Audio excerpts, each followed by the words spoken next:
You're a comet, baby, shooting star. You're an artist with no Juilliard. Well, we're going to learn more about Michael Wayne Turner III, and we're going to learn especially about what it means to be Black and dandy. Welcome to Soulful Journey. Soulful means something that's heartfelt, deep and profound. To journey means to travel from one place to another. This show is about deep and heartfelt discussions about where we are, where we're headed, and where we've been. It's a place where we highlight memorable moments we've had. This show is about everything and everyone that is good for the soul.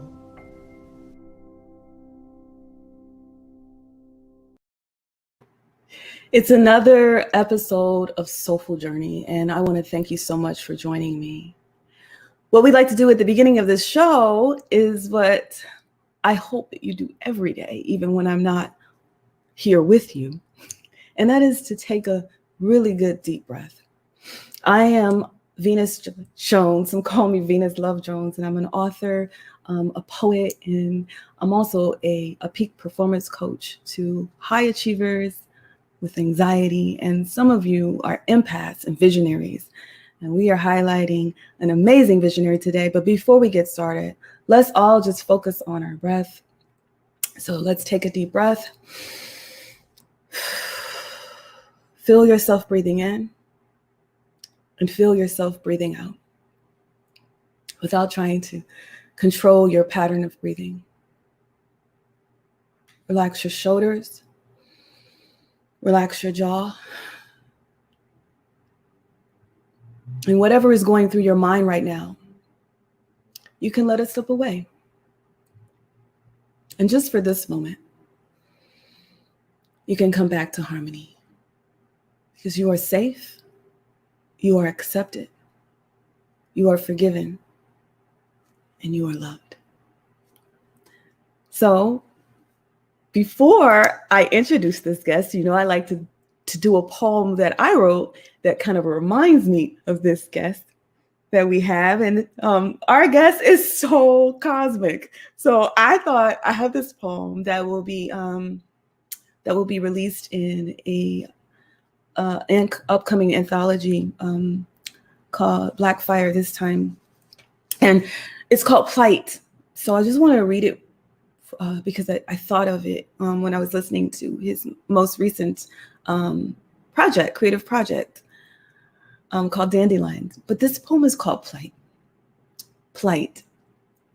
We're creators of love, infinite light, shapeshifters in transit. This is our plight. Connect those who honor understanding to those who believe that they're alone in the wind. This is our plight. We pretend. I'm a lonely pretender who's moving again to where my old friend time leads me. I said I'm a pretender and my role complexity, but I'm really as simple as one can get, capturing every fish in the sea in my invisible net. I'm still traveling light years through black holes. I'm the sacred spirit, a total sum of creative souls. What I like most about me, my invisibility. I hide inside folds. I'm sprinkles that show up on the tongues of freckled 5-year-olds, opening the hearts of wrinkled women who taste kiwi for the first time. Showing up in a glass of sweet lemonade, I'm freshly squeezed lime. The essence of rhythm, the reason, the rhyme. You say, well, welcome back, love. You've been away far too long, out looking for teachers and poets who write classic songs, hitchhiking with musicians who want to drive us home. Tonight, our last stop, cappuccino foam. We're creators of love, infinite light, shapeshifters in transit. This is our plight. Connect those who honor understanding to those who believe that they are alone in the wind. This is our plight. We mend.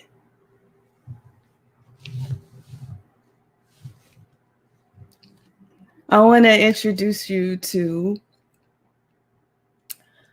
the one and only Michael Wayne Turner III, and he is described by a Bay Area newspaper called The Examiner as remarkable, dynamic, and real. Turner is obsessed with character, and it's hard not to love his impact. It resonates and questions and churns every patron who loves the theater. The San Francisco Chronicle said that he describes a deep and earnestness, and he also is sometimes otherworldly and innocent. So this is Michael Wayne Turner III. I am so grateful that he joined us, and he's going to tell us what it means to be Black and dandy. Michael, welcome. Thank you. Thank you for having me. Such an honor to be here with you. I appreciate your warm welcome, and that poem you shared really spoke to my heart. I felt time traveling, like I closed my eyes, I was into my breath, and really just listening to your work. So thank you for that offering. You have no idea. That means the world to me, because that's how I feel when I hear your work. That's how I feel when I hear your work. And I want to talk a little bit about being like this new collection that you've released called Dandelion. And the first time I heard your poem, I think it's called Could Love, or can you help me? Yes, that's it. Could Love. Could Love. So he when you go into talking about how we could love better, and we all have felt that. Most of us, we tend to go through stages in life where we feel loved, and sometimes when we question if we're loved enough. Yeah. Right? Yeah. I know I have, and I don't know about you, but I've been there, and that's why that poem spoke to me so much. And to hear you, I think I was at a Black Joy event in Oakland, and I saw you. Yes, Black Joy all day. Hey! And I'm representing Holiday Billy all day. Okay, so yes, Black Joy, love the movement, and I saw you on stage, and it felt like time stopped when you were reciting that piece. And now you have it set to music, not just any kind of music, the kind of music that grows the mind, they say, classical. And I wanted to talk a little bit more about this project, how it came about, and let's just start there, maybe, right? Yeah. Great introduction, great question. And I'll start by speaking to the project itself. So I recently came out with a project as recent as this past weekend. So it's brand new. It's extremely brand new. The project is titled Dandelion, a Concert of Poetry. And as a poet, I have been performing poetry publicly, professionally, for the last 12 years of my life. And it is something that you perform with just your voice and a microphone. And you are on stage bare, just yourself, representing the stories of your life and the stories of your people. So many poets throughout their journey will find accompanists to accompany them as they perform. So you're familiar with a guitar or a drum or a cello or a violin. So, through my career, what I've always been wanting to do is take my poetry to a music, to a way that you can actually enjoy the poetry outside of just listening to poetry. So through a lifetime of work and experience, I partnered with a man by the name of Danny Clay, and we applied for a grant that was all about what can you offer to the world. And so our pitch was, we want to offer the world a reimagining of unconditional love from Wow. a unique perspective. The unique perspective is being a young Black man living in America. Our offering to the world, I believe, is often love, but I don't think it's marketed in that way or sought after in that way. So I just wanted to provide, I just wanted to offer the world an artistic expression that embodied love, but from my unique perspective, which is what brought in the title Dandelion. Dandelion is about a unique perspective of the Black man in America. It's built off of two terms, dandy and lion. Dandy is anyone around the world who has a obsession and great love for style and fashion and the history and the personality of different clothing and articles of clothing. That's the dandy all around the world. So you can be man, woman, or other. You can be Asian, African, or Hawaiian, and anyone can be dandy. But what a dandelion is that unique combination of beauty and ferocity, is that unique combination of style and courage. So there's a unique experience that Black Americans have gone through, or rather, Black-bodied people living an American experience. That's a unique relationship to the rest of the world. So Dandelion is really about an offering from a very unique perspective, but has a global relationship because we all wear clothes, and at least half of us want to enjoy it. And that's what my love and passion is all about: style, story, and culture. Yes, and thank you so much for breaking that down for us. And if for those who are listening through, we have this video live stream, but we also have a podcast, and there's some who can't really see you, but I want you all to know that Michael Wayne Turner is the third, I have to say, and we'll get to that. He has like, it looks like a whole wardrobe behind you. Mm-hmm. Mm-hmm. If you want to speak to that, is that like a wardrobe of jackets? And it's real. It's not a fake virtual background. It's real. Because I know people probably ask you that, right? Actually, yes. And it blew my mind the first time. It blew my mind the first time someone asked. Go ahead. They was like, "Is that a virtual background?" No. And I almost thought it was an insult, but I had to remember that that's not what they mean. And we're in this virtual world. So, well, because it's so dandy, though. It's so dandy. And so, again, whenever people see dandy, they ask the question, is it real? Yeah. Is it real? Right? It's the same thing. Like, because you have on this hat, and whenever I wear my hair with this rose, because I was trying to represent and do my best to put my polka dots on and and he has his hat on and his handkerchief and all about it. I'm here for it. But sometimes when we show up this way, in a way that our people used to dress all the time to put our first impression in our Sunday best 7 days a week to represent the finest, right? Yeah. Thanks to people like James Europe, who, oh my gosh, he went from minstrel to maestro to let them know, and that we can do all, and we're not a monolith. We can do it all. And I love that, and that's what you represent. But some people who have missed that history lesson and never were taught it, they were like, whoa, but we've always represented fashion. Some of us have always represented highly educated in the classic. So I just, classic meaning timeless, the timeless look, the timeless. Oh my gosh, let me be quiet because I get so excited. It's not about what I think. I gotta make sure I'm. But you get how see how that's why everything you represented just makes me so excited because thank you. It doesn't always seem real when you because it's a rarity. Yeah. Right?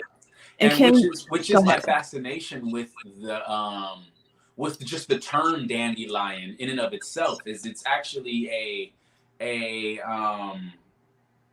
it's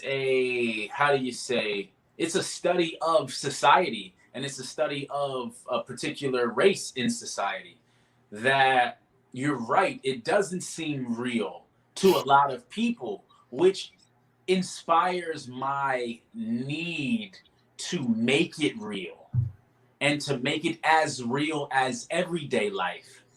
When me growing up, I saw well-dressed black men on TV and in the magazine, and they were but an extension to the well-dressed black men I actually knew in the world.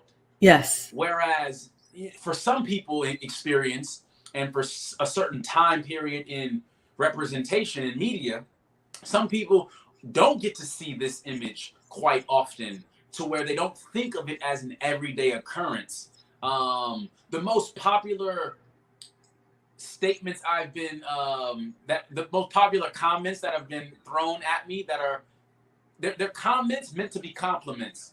People will say, "Oh, are you going on a job interview?" Or, "Man, where are you going? Why are you dressed like this?" Yes. And so those three questions really inspire me as a artist and as a rebel to live against. I'm not well dressed because I am searching for a job and I'm currently unemployed. Although I actually am currently unemployed and searching for a job, I am not dressed this way because I am actually going to a job interview right now. And I'm not dressed this way because I'm going somewhere that requires me to dress this way. Now, all three of those things do impact how I get dressed, but my artistic statement in the world is I am dressing like this because I choose to. And that is literally a revolutionary statement considering the lives of our people. What do you say though? And some people may admire it, but what do you say? Because I feel like it just represents class, but it also represents dare I say it, wealth. And what do you say when someone says to you maybe like, well, I can't afford to dress that way? Yeah. What would you say to them? It depends on how much time they have, but I have been confounded by the boundaries of my finances. I share with them that I'm not a rich man by any means, and my journey did not start out as going to the mall and buying 10 suits. The dandy culture, the black dandy specifically, is about accruing a wardrobe, is about developing a wardrobe.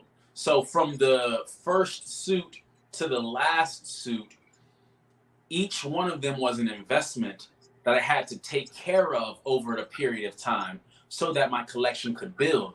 So I buy one suit and I take care of it in a way that it can last the next 10 years. That way, if I buy one suit every 6 months, over the next 10 years, I can have 20 suits. And that's kind of the idea, is that it's an investment and it's something to take care of, because your personal representation to the world is something to take care of as well.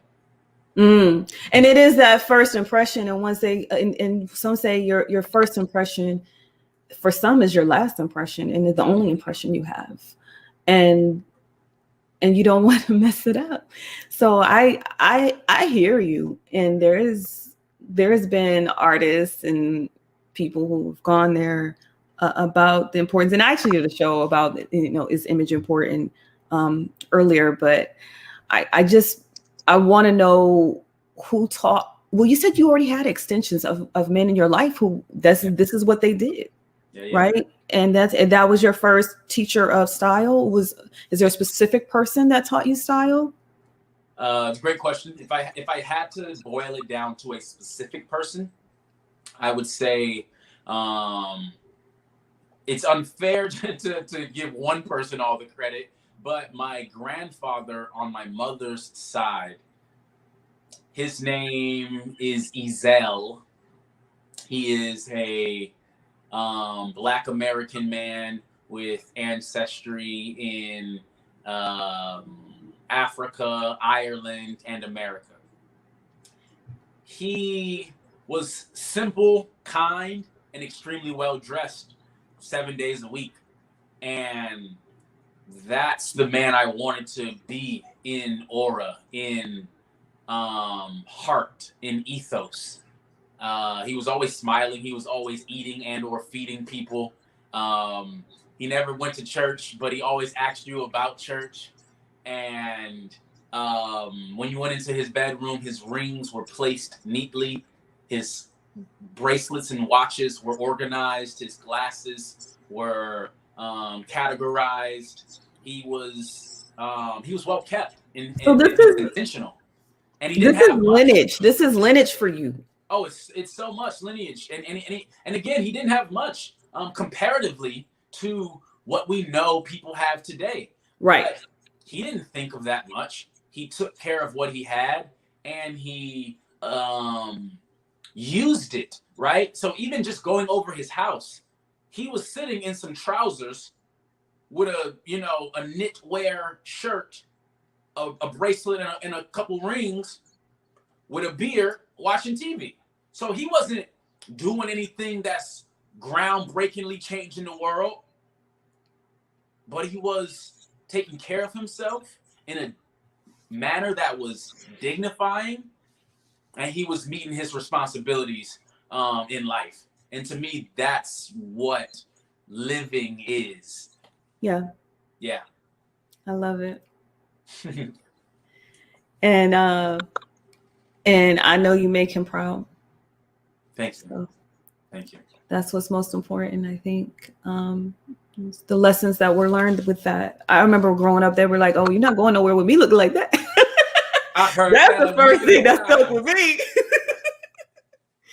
Some people have not heard that line, but yes. I would always remember that line before going out the house, and even coming on a virtual space that might be where this is my first time. Some people might hear me or see my voice or see my image around the globe.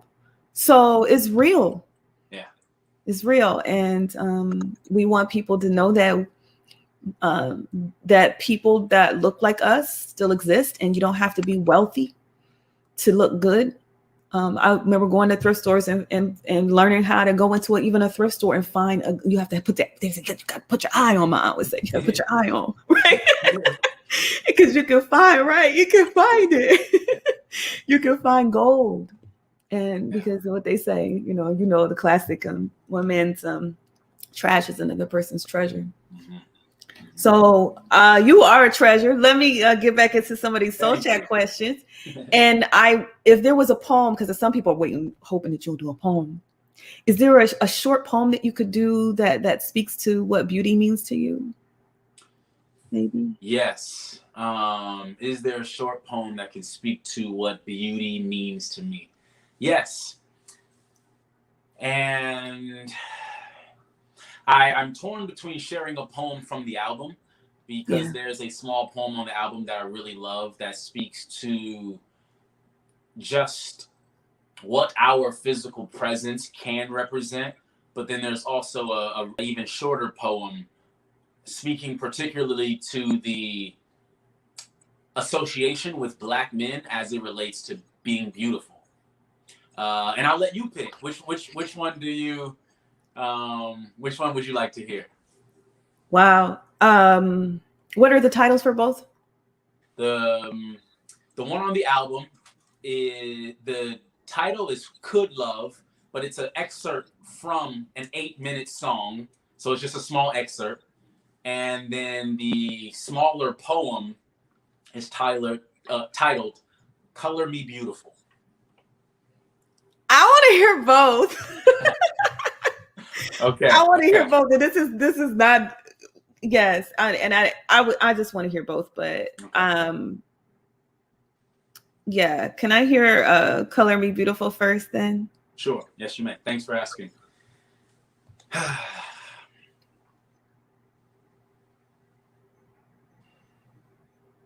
Color me beautiful, for I too am alive. Color me beautiful, for I too cry. I leak from the cracks in my flower pot. I wasn't raised in a garden nor a flower pot. I got roots to stretch. A canvas beneath a sketch of a rose grown from concrete. I am meek. Please, color me beautiful. Yes.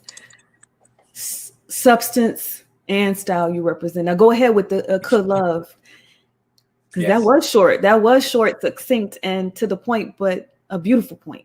Thank you. Could Love, again, it's a 8-minute song off of my new project, Dandelion, a concert of poetry. This is one of my favorite poems of the whole project. Yeah. Let's put your portrait on a pedestal in every museum of the world. For art you are. Shall we ever forget beauty? Let that fool be reminded of love from the look in your eyes. Let them see the courage in your jawline, the cheer in your cheekbones, and the strength in your chin will show them perfect. Still not convinced?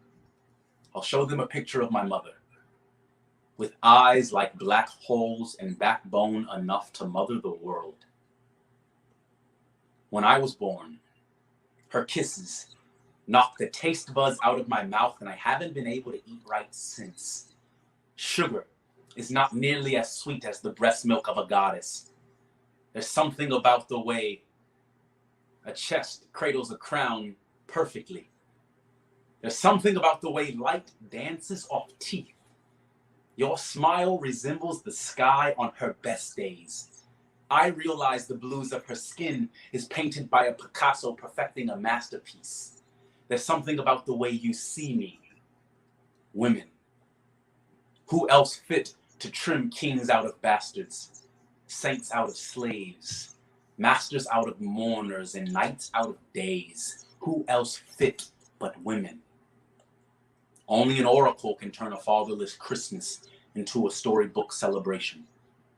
I know no other to make a kitchen smell as if Christ is coming tomorrow, and this supper will be our last. So you better eat well tonight. In spite of what's right or wrong, you are cosmic intelligence incarnated with eyes like diamonds. So when we are at our worst, your twinkle will cast a rainbow into the sky to remind us we are not alone. Your voice is the compass that guides us home. So please, never stop singing, for it is your song that will save us all. Wow. Maraca time. The celebration of excellence, Black excellence. That's what you're talking about. And I feel like that's what comes up for me. In a time where I feel like some people are just so happy with mediocrity. And can you speak to that? Like, what is that when you feel? Do you see that, or is that just me? No, I see it. I do see it, but I sympathize with it. I understand. It's painful to aspire greatness, especially coming from our unique experience in America. But even greater, to be an American, it is a difficult thing to aspire greatness because it comes with a lot of disappointment. It comes with a lot of trial and error. It comes with a lot of judgment from your community. It comes with a lot of opinions from naysayers. Misery loves company. So who are you to think you can, you know what I mean, be better than the situation we're all suffering?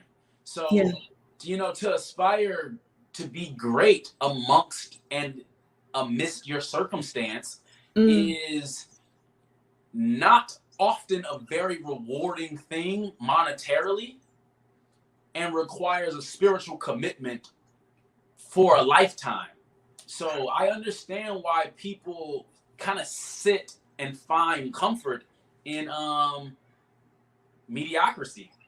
I do. You know, but some would say, and I've seen the pushback of some people saying it's like we're trying to appease. Who are we doing this for?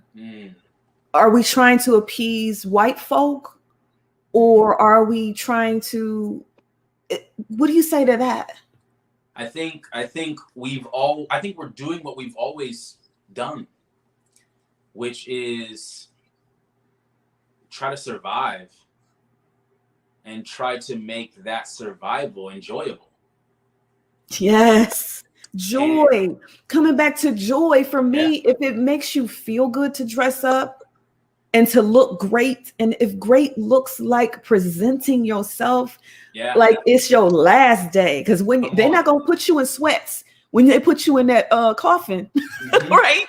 True. Come on. True. And even that it be a choice, right? Or if they choose, right? If you say I want that in my will, that I'll be in some sweats. And to me, that makes me happy. Thing. But yes, I'm sorry. Yeah, I'm just saying. But to me, that's the liberating thing, is the choice. And as a Black man living in America, born in 1991, me making this choice is a rebellion. I see. Because my peers would suggest I look a different way, and the world at large, based on how they marketed my image back to me since 1991, right, would instruct I look a different way. And what is that way? That way that looks like poor or I don't know I don't even know if I want to say that. It's just that it just doesn't look like what you're representing. Well, I wouldn't put those words on it, but I would definitely say it's a fun pastime to study what mainstream media has been showing you Black men look like since 1991. That part.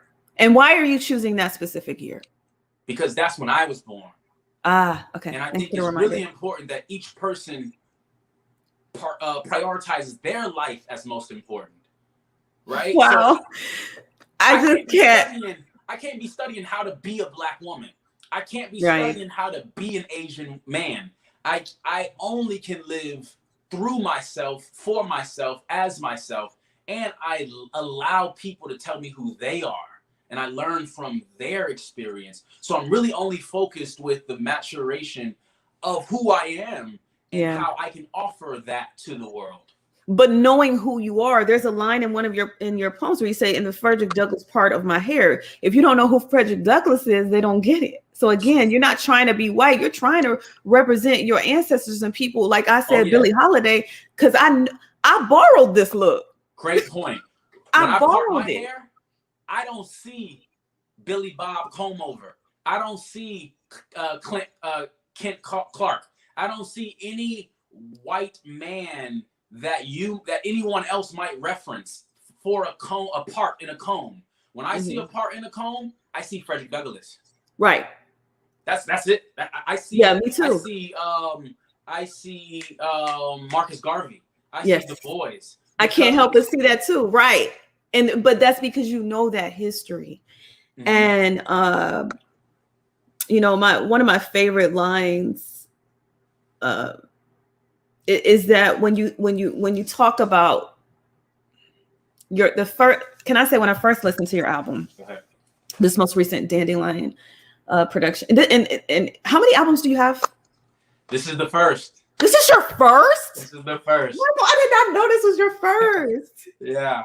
No freaking way. Yeah, this is the first recorded project. Because I met you as an actor, right? Like you're also an amazing actor. If people don't know, and yeah, and that's what I love about theater. We both were groomed in theater, but for me, it's like it helped me with empathy, knowing that I can live the life of in someone else's shoes, which is a whole nother topic. Mm-hmm. Like when you dress like the character or that famous Black history person, mm-hmm.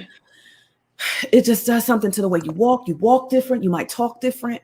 So I say explore. I explore different clothing. Explore and see what fits, right? But there's a line where you say when because I thought you brought up an amazing point when you said, as we're talking about being Black and dandy in America, and you talked about how that can also be connotated with being Black and excellent in America. Mm-hmm. How it can be a lonely road.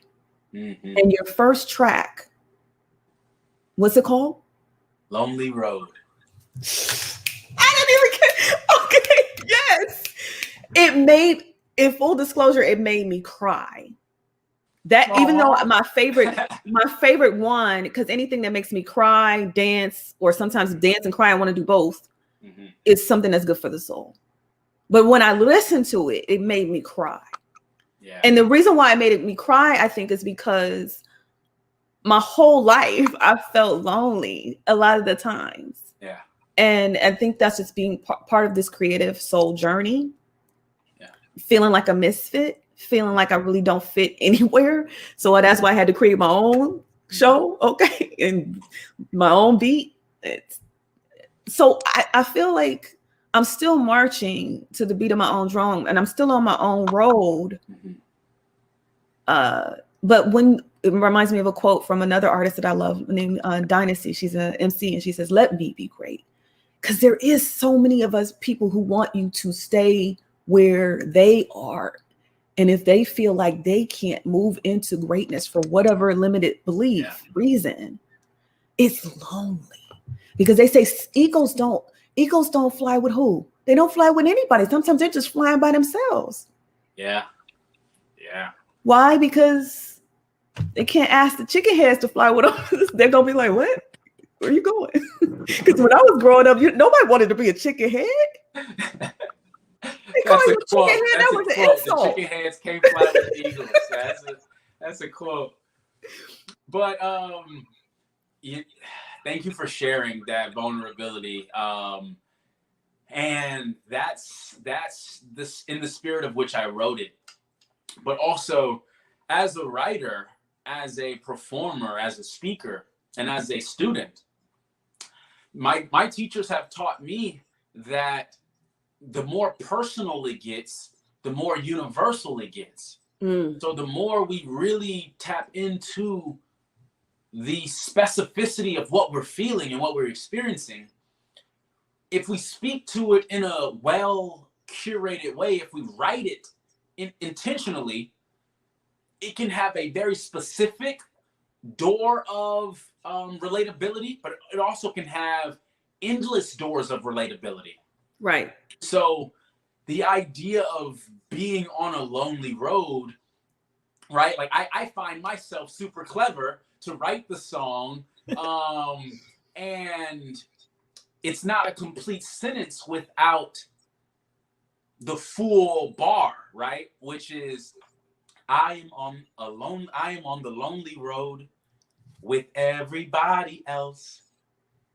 And that idea that we all are born in this world through a very personal experience. Yeah. There are 2 times in life. Come on, Michael, you're preaching now. Hey, I've been preached to. You know what I mean? Right.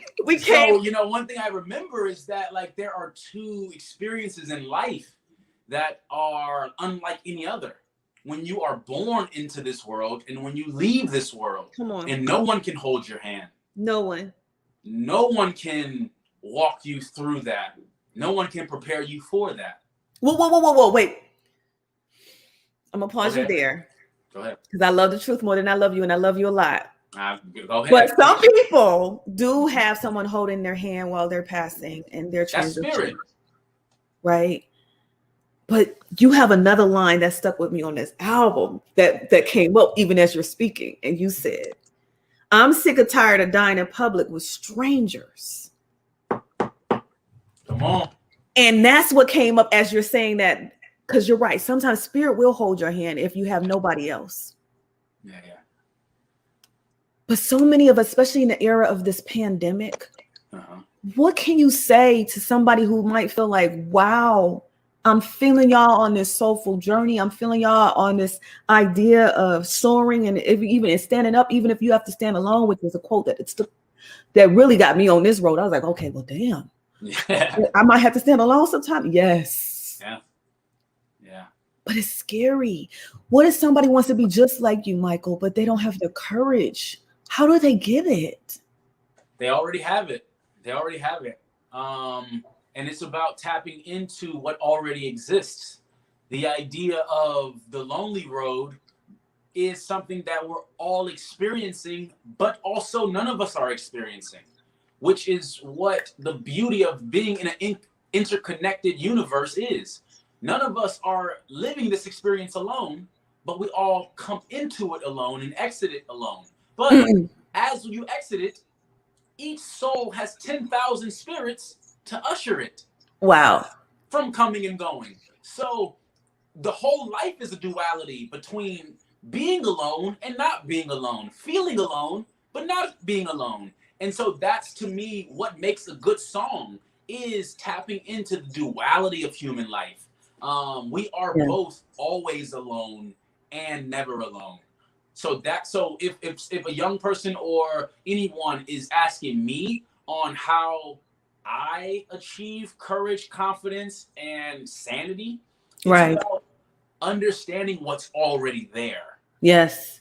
Yeah. And when you said first, I want to ask you, why did you choose the number 10,000? Was that just a random number that you threw out? No, not random at all.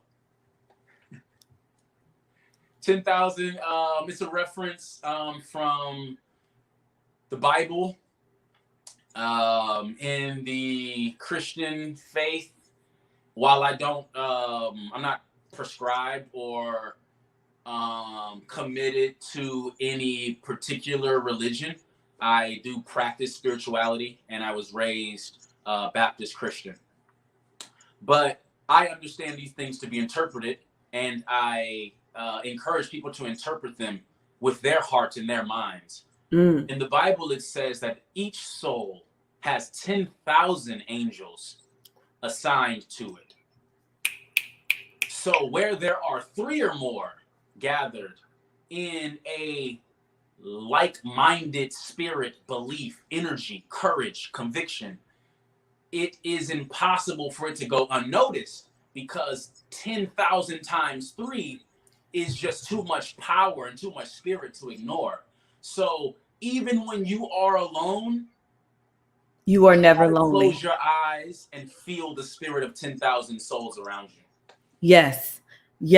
And it reminds me of Maya Angelou when she says sometimes when she gets scared and she wants to go on the stage, she said, come with me. And she just starts conjuring and saying the names of those people who are part of her ancestors and spirit guides. And it just, every time I hear her say that, when she's telling her story, it makes me cry, because I feel like, wow, that's how I made it too. And I didn't know it but it was an unconscious thing.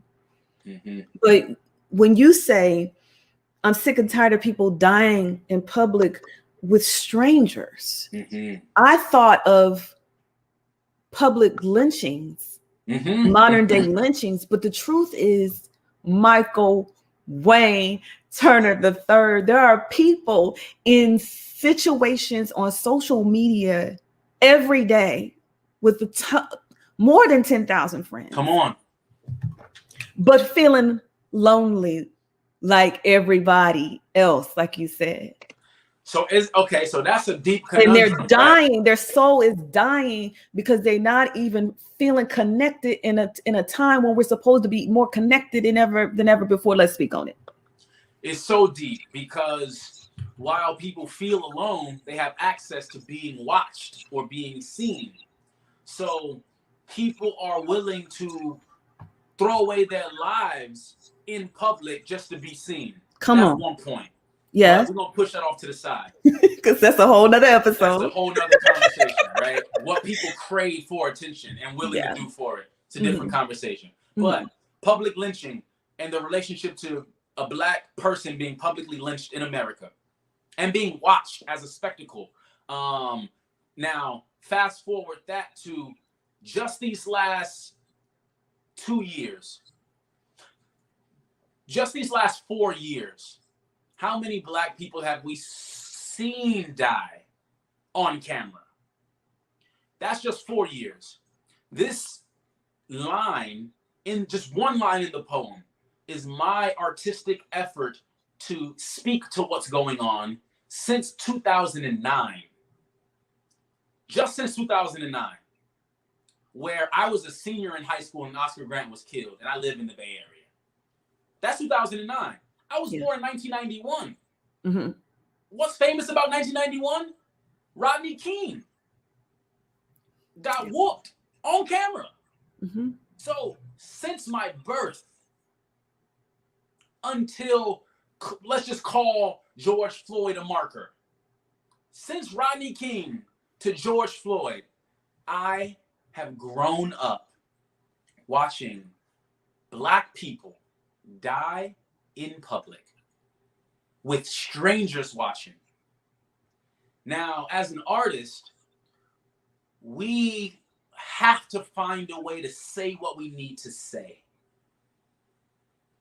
But we make it art. And that's what I want artists to not lose is I am not a citizen just pouring out my outcry.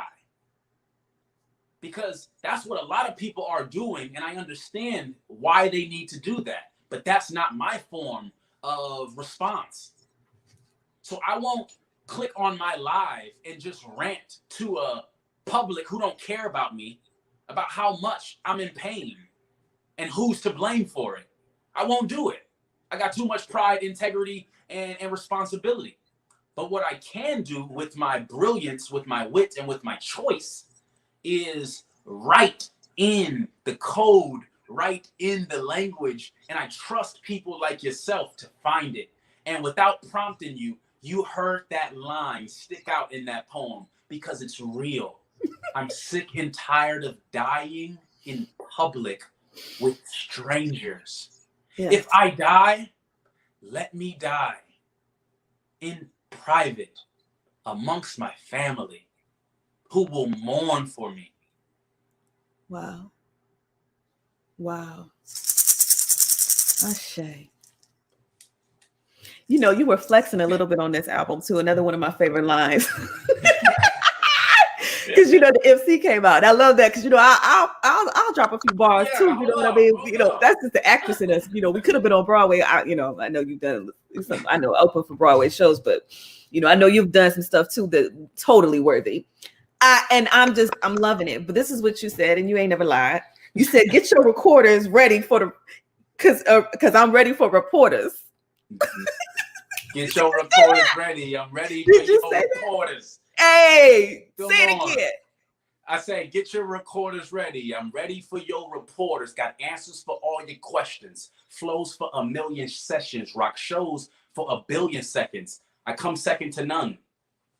All pun intended. I love it. Yeah. Yeah. What's what is, because some people are so afraid of a space like this. Yeah. Where someone's asking them random questions. What is the most courageous thing that you think you've ever done? The most courageous thing I think I've ever done was be honest. Just being honest. Be honest, yeah. There is a book titled Our Thoughts Determine Our Lives. I cannot believe this happened because I was so engrossed in this conversation. I should have been asked you for your show and tell segment. Oh yeah, but that's this not the show and tell for you. That's this book. I just like books. A totally different book. Okay, so tell me about this book. This one quote I'll pull out of it. Our thoughts determine our lives, by Father Thaddeus. He says, God asks one thing of us. It's that we be genuine. Yes. And we're creating all these other things that God asks for us because we find it challenging to be honest. Let go of everything else you think God is asking of you and prioritize in your heart, in your mind, and in your everyday life. The only thing God asks of me is to be honest. So I really believe that that's the most courageous thing I've done, and that's the most courageous thing I choose to do every day. And I fail often, and I try often. Well, I see transparency right in this moment, so I give thanks for it. If they say you can't take it with you, and if there was an item, a picture, a person, who is or what is that thing that you would take, and can you show and tell us about it and a story behind it? Yes. Great question. Great question. And I will share with you all this book that changed my life. Bring it a little closer. Slaves to Fashion. Subtitle: Black Dandyism and the Styling of Black Diasporic Identity. Slaves to Fashion. It's a book I love and something I would like to share with you all. It's a history lesson and a map of the Black body and how it travels the globe. While traveling the globe, the Black body picked up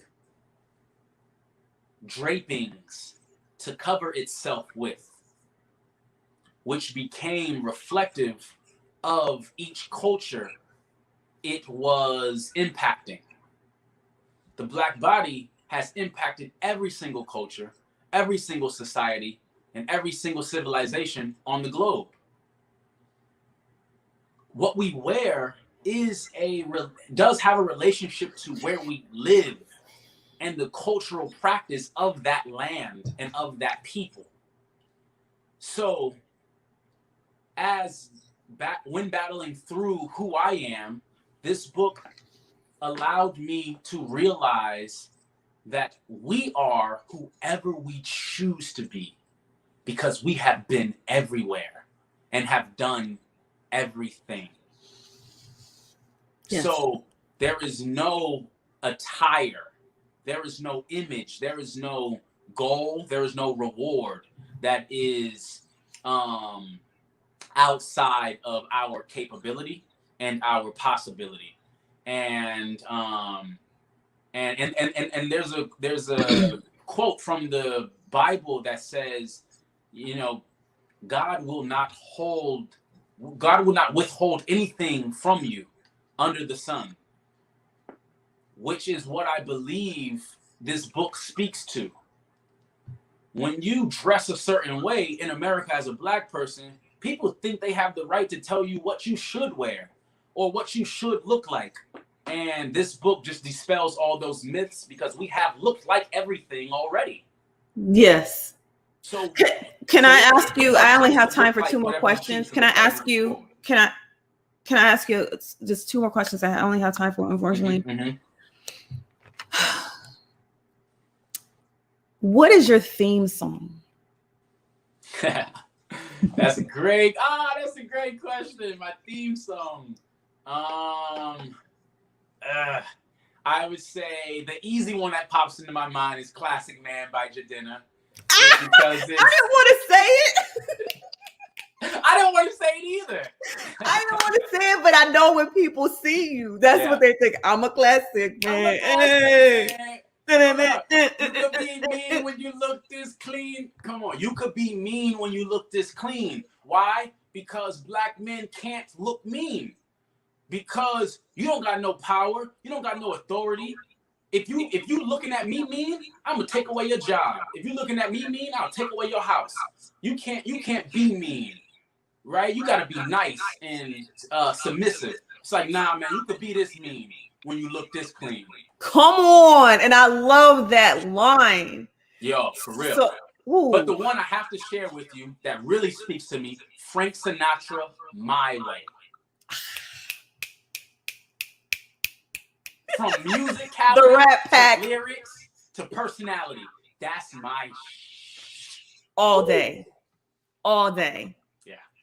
Yes. And did you like, well, you probably loved Sammy Davis too then, right? Yeah. Oh, yeah. Yeah. And I still remember, I'll never forget when he was getting booed. I watched a video where he was getting booed, and the more he sang, the more he just had that power, right? He came out that vaudeville, but again, he rolled with the Rat Pack. And I love the fact that he rolled with people that were probably, they were racist, but he won them over with his style, with his racism never stopped us. Yeah, yes. And they wanted to be his friend. And I feel like when you transcend, it's like about transcending race. And some people may say, well, I will never transcend race, and I don't know how to do that. But when you know who you are, people just treat you differently. Yeah. And I feel like that's at the core. But so last question. I'm sorry. I hate this. But okay. I have to have you back on. But if this is another standard question, I love to ask almost every guest, and that is, what do you want on your tombstone, on your headstone? Or what quote would that be? Or can you just let us know? Yes. And that's a very big question, but I would have to say what brings great relation and respect to the Nation of Islam. There's a quote they use in greeting and in salutation. May peace be with you. So the Nation of Islam's greeting and salutation, in my understanding, translates to may peace be with you. Because if this is the last thing I get to say to you, if this is the last time I get to see you, there's one thing I want to bestow upon your life, is that peace be with you, which is a level of accountability that you have to be with peace. But it is a prayer as well, that just seek the kingdom of heaven and God will be with you. You don't got to find the kingdom of heaven. You don't got to force the kingdom of heaven. You don't got to protect the kingdom of heaven. You just got to seek it, which means that you just got to seek peace, and peace will be with you. So if I had to put one thing on my tombstone, it will be may peace be with you. All day. All day. Well, you know, I want to leave you with another quote that I love from the album. And I know everybody who listens will have a chance to find their own favorite quotes. But you said, you harbor a heart, a house for love, a home for God. Now that's you. You said that. And thank you for harboring so much hope and so much love in your heart for your people and just all of humanity, and just for the dandy ones, you know. And I feel like I'm a dandy one. So I'm just so happy to see you and to see myself. And I give thanks for you. I really do. Thank you. Thank you. Ashe. How can people follow you and stay in touch? Great question. My name will stay with me until I die. So Michael Wayne Turner III is searchable through Google, through Instagram, through Facebook. My Instagram handle, Sir_Michael Wayne. In the bio is the link to my new project, Dandelion, a concert of poetry. where you can download it. It's pay what you can. So whatever you're able to offer, we greatly appreciate and accept. We just ask that you listen to it, download it, and share it with a friend, because it's truly an offering from my heart to yours. Yes. Okay. Oh, wow. Thank you so much, Michael. I don't like to say goodbye. I'll just say until next time. Yes. May peace be with with you. you. Love. Well, that has been another amazing journey, has it not? Definitely good for the soul. Michael Wayne Turner III, making that number 3 look like easy, but he comes from a long lineage. You already heard it. And I just want you to know that if you heard it and you want, just be in conversation with us. What stuck out for you? Leave a comment below, thumb up, share it with a friend who is finding their courage and their confidence in their identity on this journey.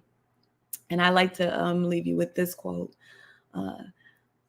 Keep looking up and keep looking out.